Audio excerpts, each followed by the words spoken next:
সবাইকে স্বাগত জানাচ্ছি বিডিনিউজ ইনফোটেইনমেন্টে। আপনাদের সাথে আছি আমি সুস্মিতা দাস। ইসরায়েল ও তুরস্ক মধ্যপ্রাচ্য ও পূর্ব ভূমধ্যসাগরীয় ভূ রাজনীতিতে দুটি গুরুত্বপূর্ণ সামরিক শক্তি, যাদের সামরিক সক্ষমতা, প্রযুক্তিগত উন্নয়ন, আঞ্চলিক অবস্থান, কৌশলগত জোট এবং প্রতিরক্ষা শিল্প তাদের সম্মিলিত প্রভাবকে বহুগুণ বাড়িয়ে তোলে। উভয় দেশের সামরিক শক্তির তুলনা করতে গেলে ঐতিহাসিক প্রসঙ্গ, ভৌগোলিক বাস্তবতা, সেনাবাহিনীর কাঠামো, প্রযুক্তিগত উদ্ভাবন, প্রতিরক্ষা বাজেট, আঞ্চলিক অপারেশনাল অভিজ্ঞতা, মিত্রতার চরিত্র এবং অন্তর্দেশীয় সামরিক রাজনৈতিক গতিবিধিকে বিবেচনায় নিতে হয়। ইসরায়েল তার সুনির্মিত প্রযুক্তি, উচ্চমানের গোয়েন্দা সক্ষমতা, ক্ষেপণাস্ত্র, প্রতিরক্ষা ব্যবস্থা এবং অতি উন্নত আকাশ শক্তির জন্য বিশ্বজুড়ে পরিচিত। অন্যদিকে তুরস্ক বিশাল আকারের সেনাবাহিনী, ন্যাটোর দ্বিতীয় বৃহত্তম স্থলবাহিনী, নিজস্ব ড্রোন ও সামরিক শিল্প এবং 3 মহাদেশ জুড়ে ভূরাজনৈতিক প্রভাবের মাধ্যমে শক্তিশালী উপস্থিতি ধরে রেখেছে। এই দুই দেশের সামরিক সক্ষমতার তুলনায় দেখা যায় ইসরায়েল আকারে ছোট হলেও উচ্চ প্রযুক্তি, গোয়েন্দা আধিপত্য ও যুদ্ধক্ষেত্রে বাস্তবমুখী অপারেশনাল দক্ষতার কারণে অত্যন্ত প্রভাবশালী। তুরস্ক আকারে বড়, কিন্তু প্রযুক্তিগত দিক থেকে ইসরায়েলের মতো পরিপক্ক না হলেও দ্রুত আধুনিকীকরণের প্রক্রিয়ায় আছে। ইসরায়েল তুরস্ক কখনো ঘনিষ্ঠ মিত্র, কখনো রাজনৈতিক মতবিরোধের কারণে দূর দূরান্তে অবস্থান করেছে, কিন্তু সামরিক সক্ষমতার বিচারে তারা একে অপরের কাছ থেকে শিক্ষা নিয়েছে এবং কখনো কখনো পরোক্ষ প্রতিযোগিতাও করেছে। ইসরায়েল তুরস্কের সামরিক সক্ষমতার তুলনামূলক বিশ্লেষণ থাকছে ওয়াহিদ ফারুকির প্রতিবেদনে।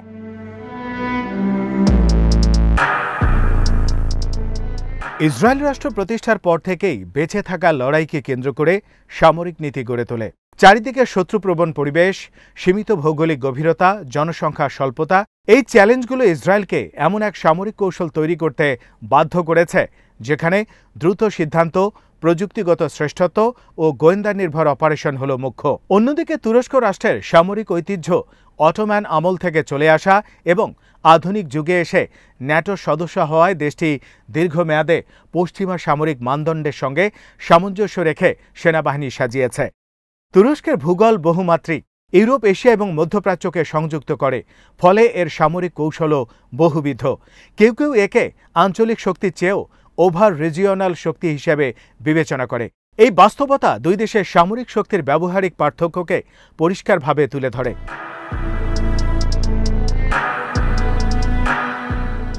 ইসরায়েলের স্থলবাহিনী আকারে ছোট হলেও অত্যন্ত প্রযুক্তি নির্ভর এবং উচ্চ প্রশিক্ষিত।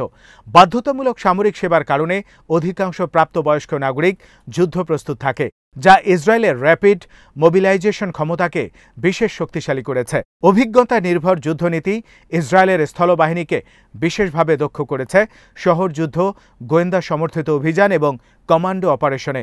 আধুনিক ট্যাঙ্ক, মার্কাভা সিরিজ, উন্নত সাজোয়াজান, আর্টিলারি সিস্টেম, ড্রোন এবং সাইবার গোয়েন্দা সমর্থনের কারণে ইসরায়েলি স্থলবাহিনী আঞ্চলিক যে কোনো রাষ্ট্রের তুলনায় অপারেশনাল গতিতে এগিয়ে। তবে তুরস্কের স্থলবাহিনী আকারে বৃহৎ, ন্যাটোর মধ্যে যুক্তরাষ্ট্রের পরেই তুরস্কের স্থলবাহিনী সবচেয়ে বড়।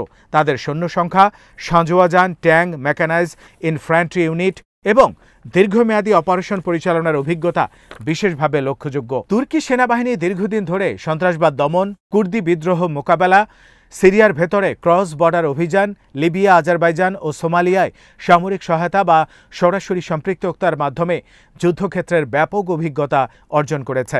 তবে তুরস্কের স্থলযানে পুরনো আমেরিকান ও জার্মান ট্যাঙ্কের আধিক্য থাকায় আধুনিকীকরণে কিছুটা পিছিয়ে ছিল।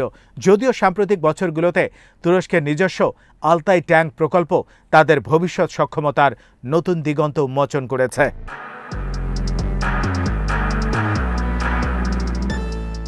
ইসরায়েলের বিমান বাহিনী বিশ্বের অন্যতম দক্ষ ও আধুনিক। F-35I আদির স্টেলথ ফাইটারের বিশেষায়িত সংস্করণ ইসরায়েল নিজস্বভাবে কাস্টমাইজ করতে পারে, যা বিশ্বের অন্য কোনো দেশ করতে পারে না। পাশাপাশি F-15 ও F-16 এর উন্নত বহর, নিজেদের তৈরি ড্রোন, গোয়েন্দা বিমানে বিশ্বমানের প্রযুক্তি এবং বিমান থেকে বিমান ও বিমান থেকে স্থল অস্ত্র ব্যবস্থায় আধিপত্য ইসরায়েলকে আঞ্চলিক আকাশসীমায় প্রায় একচ্ছত্র ক্ষমতা দিয়েছে।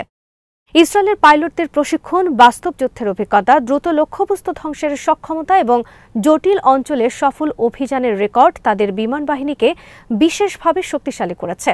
অন্যদিকে তুরস্কের বিমান বাহিনীও ন্যাটোর অত্যন্ত গুরুত্বপূর্ণ একটি শাখা। অনেক বছর ধরে F-16 ভিত্তিক বহর তাদের আকাশ শক্তির মূল ভিত্তি হলেও F-35 প্রোগ্রাম থেকে বাদ পড়ার কারণে তারা নতুন প্রজন্মের স্টেলথ বিমানের ক্ষেত্রে পিছিয়ে পড়েছে। তুরস্ক নিজস্ব পঞ্চম প্রজন্মের যুদ্ধবিমান কান প্রকল্পে কাজ করছে এবং এটি সফল হলে দেশটির আকাশ সীমা রক্ষার সক্ষমতা নতুন উচ্চতায় পৌঁছাবে। তুরস্কের সবচেয়ে বড় শক্তি তার আক্রমণাত্মক ড্রোন বেরাক্তার TB2 আকিঞ্চি আঙ্কা সিরিজ, যেগুলো বিশ্বজুড়ে গেম চেঞ্জার হিসেবে নিজেকে প্রতিষ্ঠিত করেছে। বাস্তব যুদ্ধক্ষেত্রে তুর্কি ড্রোন আর্মেনিয়া আজারবাইজান যুদ্ধে দৃশ্যমান প্রভাব দেখিয়েছে, যা তুরস্ককে ড্রোন শক্তিতে বিশ্বের অন্যতম প্রভাবশালী দেশ হিসেবে প্রতিষ্ঠা করেছে।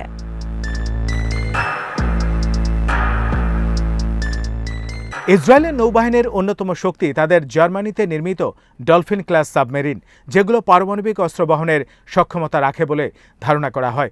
যদিও ইসরায়েল এই বিষয়ে সরকারি স্বীকৃতি দেয়নি। উন্নত missile boat, offshore petrol vessel, integrated command system ইসরায়েলকে পূর্ব ভূমধ্যসাগরে শক্ত অবস্থানে রেখেছে। তুরস্কের নৌবাহিনী আকারে ইসরায়েলের তুলনায় অনেক বড়। তুরস্কের ফ্রিগেট, করভেট, সাবমেরিন, অ্যাম্ফিবিয়াস জাহাজ সহ ন্যাটোর অন্যতম বৃহৎ নৌবাহিনী পরিচালনা করে। তুরস্ক জাতীয় জাহাজ নির্মাণ প্রকল্প মিলজিয়ামের মাধ্যমে নিজস্ব যুদ্ধজাহাজ, ফ্রিগেট, সাবমেরিন ও ড্রোন ক্যারিয়ার তৈরির পথে এগুচ্ছে।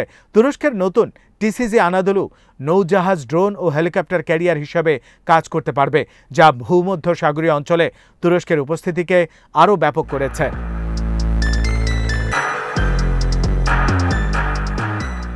এই তুলনায় ইসরায়েলের নৌবাহিনী যদিও ছোট, কিন্তু অত্যন্ত প্রযুক্তি নির্ভর, স্টেলথ সক্ষমতাযুক্ত এবং স্পেশাল অপস উপযোগী।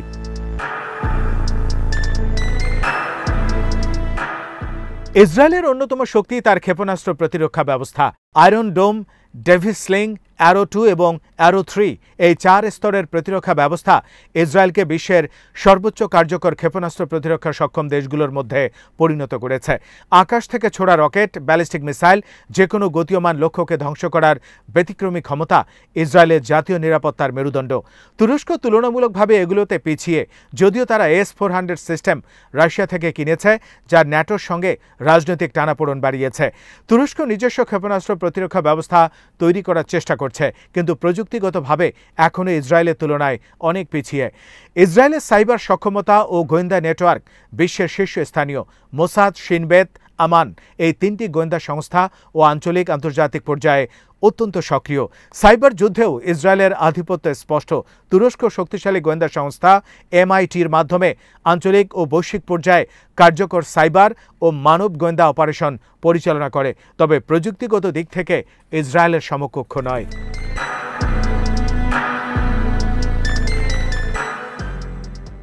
প্রতিরক্ষা শিল্পের তুলনায় গেলে ইসরায়েল উচ্চ প্রযুক্তির সামরিক যন্ত্র, ড্রোন, মিসাইল সিস্টেম, উন্নত রাডার, সাইবার প্রযুক্তি, নেটওয়ার্ক সেন্ট্রিক সিস্টেম তৈরি করে। মেড ইন ইসরায়েল সামরিক প্রযুক্তি বিশ্বজুড়ে ব্যবহৃত, বিশেষ করে যুক্তরাষ্ট্র, ভারত, ইউরোপ, দক্ষিণ আমেরিকা ও এশিয়ার বিভিন্ন দেশে। তুরস্ক দ্রুত গতিতে প্রতিরক্ষা শিল্প গড়ে তুলছে, বিশেষ করে ড্রোন, সাজোয়াজান, রকেট, মিসাইল এবং নৌজাহাজ নির্মাণে দেশটি এখন স্বনির্ভরতার দিকে অগ্রসর হয়েছে। বেরাক্তার TB2 এর আন্তর্জাতিক সাফল্য তুরস্ককে বৈশ্বিক ড্রোন বাজারে অগ্রগণ্য করেছে। কিন্তু ইসরায়েল প্রযুক্তির নিপুণতা ও পরিপক্কতার বিচার করলে এখনও তুরস্কের চেয়ে অনেক এগিয়ে।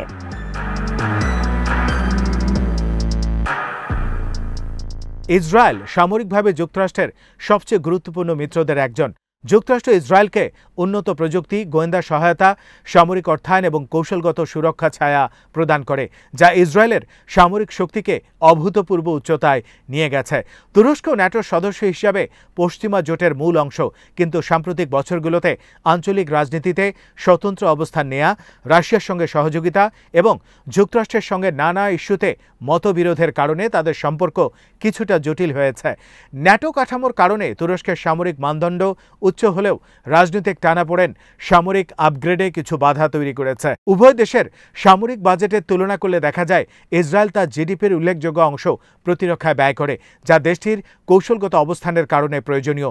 তুরস্ক আকারে বড় হওয়ায় তার সামরিক বাজেট পরিমাণে বেশি হলেও জিডিপির শতাংশ হিসেবে ইসরায়েলের তুলনায় কম।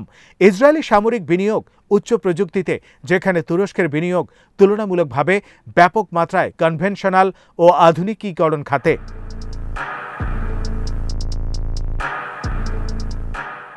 ভূ রাজনৈতিক প্রভাবের বিচারে ইসরায়েলের প্রভাব মূলত মধ্যপ্রাচ্য, লেভান্ত অঞ্চলে কেন্দ্রীভূত। যদিও প্রযুক্তি ও গোয়েন্দা সহযোগিতার মাধ্যমে ইসরায়েল বৈশ্বিক পর্যায়েও গুরুত্বপূর্ণ। তুরস্কের প্রভাব ইউরোপ, এশিয়া, মধ্যপ্রাচ্য, বলকান, ককেশাস এবং উত্তর আফ্রিকা পর্যন্ত বিস্তৃত, যা তাদের সামরিক কৌশলকে বহুমাত্রিক করে তুলেছে। তুরস্ক সামরিক ঘাঁটি, প্রশিক্ষণ কেন্দ্র ও সরাসরি সামরিক উপস্থিতির মাধ্যমে আফ্রিকা থেকে ককেশাস পর্যন্ত দীর্ঘ পরিসরে নিজেদের শক্তি প্রদর্শন করে। ইসরায়েল কূটনৈতিক নিরাপত্তা জোট, সাইবার সহযোগিতা, ক্ষেপণাস্ত্র প্রযুক্তির মাধ্যমে বৈশ্বিক প্রভাব বিস্তার করে।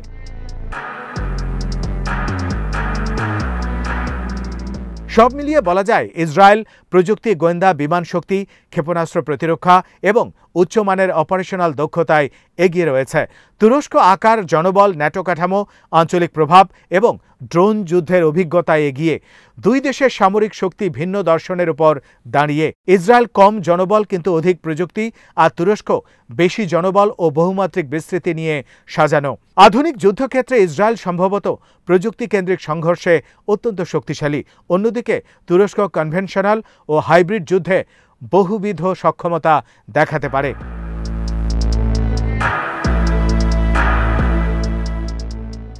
ভবিষ্যৎ প্রেক্ষাপটে তুরস্কের সামরিক আধুনিকীকরণ প্রকল্প ও ইসরায়েলের উচ্চ প্রযুক্তি উন্নয়ন, এই দুই শক্তির প্রতিযোগিতা ও সমন্বয়ে আঞ্চলিক নিরাপত্তা বাস্তবতাকে দীর্ঘমেয়াদে প্রভাবিত করতে থাকবে। উভয় দেশ তাদের নিজ নিজ অঞ্চলে এমন সামরিক সক্ষমতা ধরে রেখেছে যা শুধু ক্ষমতার ভারসাম্যই বদলায় না, বরং আন্তর্জাতিক রাজনীতির জটিল সমীকরণেও গভীর প্রভাব ফেলে। আজ এখানেই শেষ করছি। সমরাস্ত্র, প্রতিরক্ষা, কূটনীতির নানা তথ্য জানতে চোখ রাখুন বিডিভিউজ ইনফোটেনমেন্টে। চ্যানেলটি ভালো লাগলে সাবস্ক্রাইব করুন। সংযুক্ত থাকুন আমাদের ফেসবুক পেজে।